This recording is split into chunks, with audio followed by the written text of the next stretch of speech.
basically how they do it is they, you know, one watches the other how he does it, and then he goes and does the same thing and such, you know, copycats. Yeah. Hey. Hey. Yeah. You know when now I'm on it. They got a quarter 5 squad or 3 alarm on them.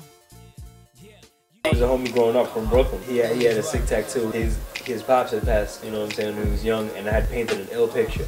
It's like a beautiful picture, and it said, why do we kill time when time kills? Kills us, you know what I'm saying? Yeah, look. Hell is beyond certain for devils upon earth. When time is a borrowed gift that we've been given, and we killing it as merchants. How do we kill time when time kills like white powder sliding through lime bills? Up into the nostrils of youngins, bloody mucus from snooping too many ground pills. And everything in my environment is foul. Still walk with a positive step and licorice breath in the building I live in. Time leave all y'all pissed in the steps, cause the only fuck I've given is left. Like my passion for monogamous sex. The homies sell rockin' bags of weed. I call them hunger for supporters ever since we was some aqua teens. Niggas call me Socrates. Wear the pants round here, we call her rock the jeans. Less I'm fucking after which she rock my box of briefs. To the kitchen, fixin' scene up, about to eat. Check the watch, 5 o'clock, shit I got to leave. Hit the lab with a pad while I rock the beats. Shouting out the homies home for the ones deceased. Either way, you know I miss them like the nicotine. Listen G, all I wish is that I live in peace. All I wish is that I live in peace. I'm at peace to the D, like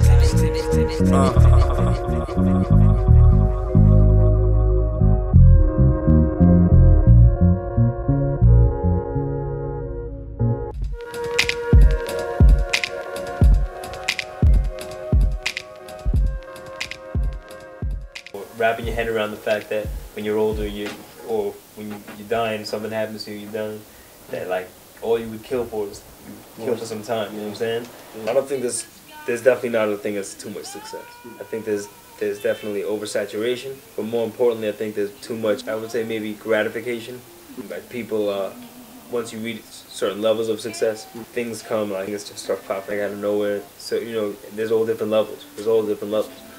And I think that you can never be too successful, because success is basically you carrying out something that you plan to do, or you doing something that brought you to a situation that you are comfortable in. So I think that every time you have a new idea in life, if it's get a new house, get a new car, like it's a success once it goes through and it went the way you planned. There's never too much success. Ego kind of comes into play, so it's kind of like as long as you're not over the top out there can be too much of that. But as far as the levels of success, as long as everything is controlled, there should be sky's the limit. But they up there watching, like that means something. Letters from the colleges I dropped out of, asking where their guap is. Shit on studio time and fast food. My last girlfriend and this bad tattoo, which both get me heated anytime I gotta see him. So these cool. In your heart, what do you feel like sets you apart from cats that might be gunning for the same thing that you're going for in your mind? Okay. Yeah, we're all going for the listeners' ears, you know what I'm saying? Yeah, that's a good question, man. I think. Take your time. I know I could flat out, you know, be honest and say I wouldn't try to say like I wouldn't try to separate myself so hard from everybody, but that's the thing. I don't feel like it's a competition, to be honest, because there's some people out there do it for that, so they have to keep on the ball. Tomorrow they have to figure out, you know, how to get an interview. The next day they have to figure out how to get, like, you know, on this site or this site. And I'm not knocking that, because I support all, you know, I appreciate the support from sites and shit, so I'm not knocking. But if you don't think of it like that, that's gonna take away from whatever energy you're putting into trying to make your music better. Yeah, if you don't think about it as a competition, you're just gonna put your energy into making the best products. I think that's definitely a big part in the change, you know, the separation of the mind states between me and a lot of artists. You making it hard to quit. You making it hard to quit.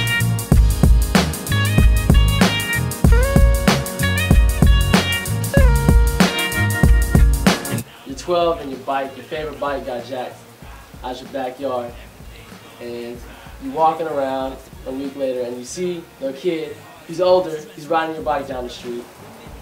You know, what do you do in this situation? That actually similarly happened, but I didn't get robbed. I had let a kid like a year, 2 years younger than me borrow my bike.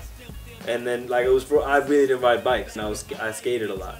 And I let a kid borrow my bike, this younger kid, and he just kept having it for a while. But I told him it was all good. Like literally, it was a young cat. He didn't have a bike. So, you know, one day I hear kids joking around about the bicycle, and it's like mutual friends of his, and I'm like, what happened? They're like, yo, he got robbed for your bike, man.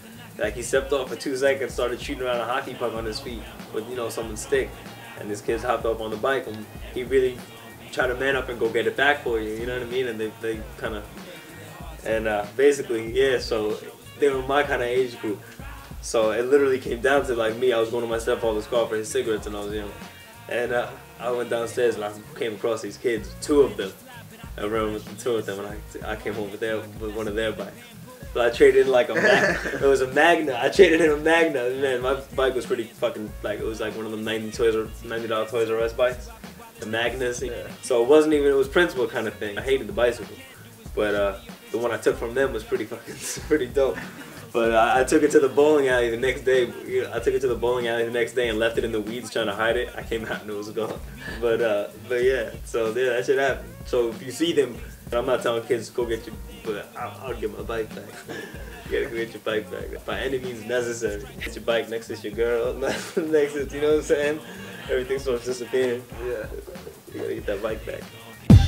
You know the rigorous workflow permit us to work while the injured are hurt and know the injuries paid, the residuals worth more and visuals help, but the lyrics are earth grown. I do not water them down, cause dude got a dirtier sound and produced with a gorgeous voice, getting ladies in the audience moist while they boyfriends order them rounds. Ouch. Employee of the month, home and time to fuck and enjoy another blunt. And holler at the homie like, damn, you ain't playing. The Sendo kicking like a Jet Li stunt. Now I'm up in the cosmos, reluctantly fly like a pilot to Cairo. Money is a must, but the loving is vital. Every rapper's rap you can find in the Bible. But some of these cats will be telling me about how many cars they got selling weed, or how they still good in the hood, but they good in the hood because they ass don't never leave. But what you got to be jealous of? 50 broke ass friends who would set us up. Picture me caring about what you clamor about. Fuck you and your glamorous couch. You know, I just go to work. I really don't think about you, cause I can't live without you. Yo, 15th or the 1st, I get paid without you.